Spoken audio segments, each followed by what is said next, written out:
You're listening to Shockwave Radio 7. I'm your host, Ahmed Al-Basiri, coming to you from our headquarters in Sandyford. Now, we got you a scoop on the meetings our Junior Cycle 1 class representatives had in the previous 2 weeks. So stay tuned, because we will be back soon.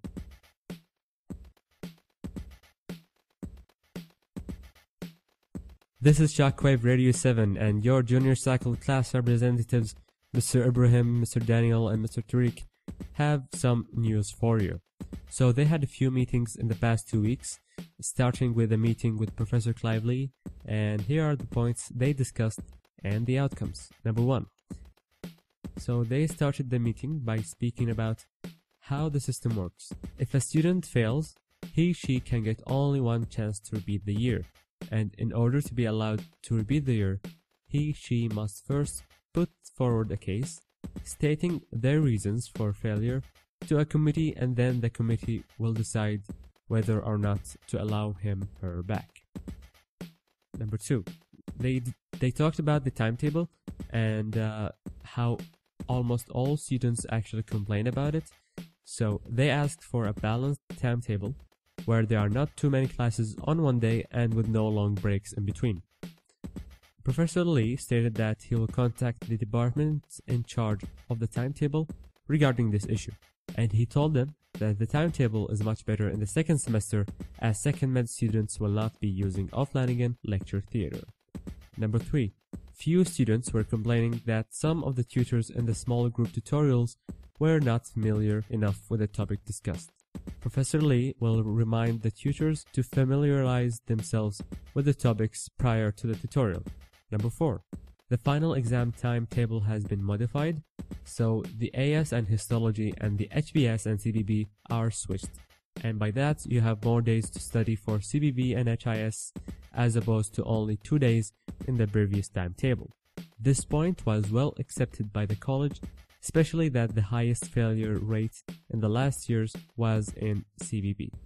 Number 5, as for the final anatomy practical exam, students should not be examined on clinical cases and diseases. However, Professor Lee stated that students who do well in the exam might be asked about them.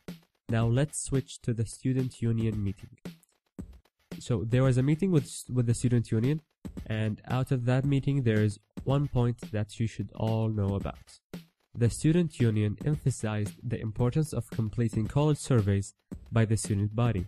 These surveys are of great interest to the college, and they are considered to be an effective method of changing college regulations and policies. So next time, please try to take the time to fill them. Thank you. Now to the Junior Cycle Council meeting.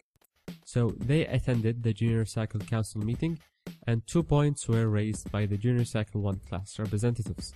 Number 1, they asked for tutorial sheets to be given out to students, as done in the HIS tutorials. Professor Neve Moran was in favor of this suggestion as long as students do not pass them on to other students. So the JC staff will look into this suggestion. Number 2, many users of the Mercer library live far away, including yours truly, and sometimes they forget to bring their RCSI cards.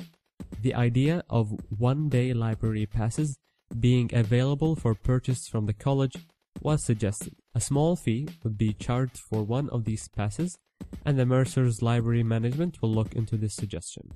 So that's it for the meetings our Junior Cycle 1 class representatives had in the previous 2 weeks.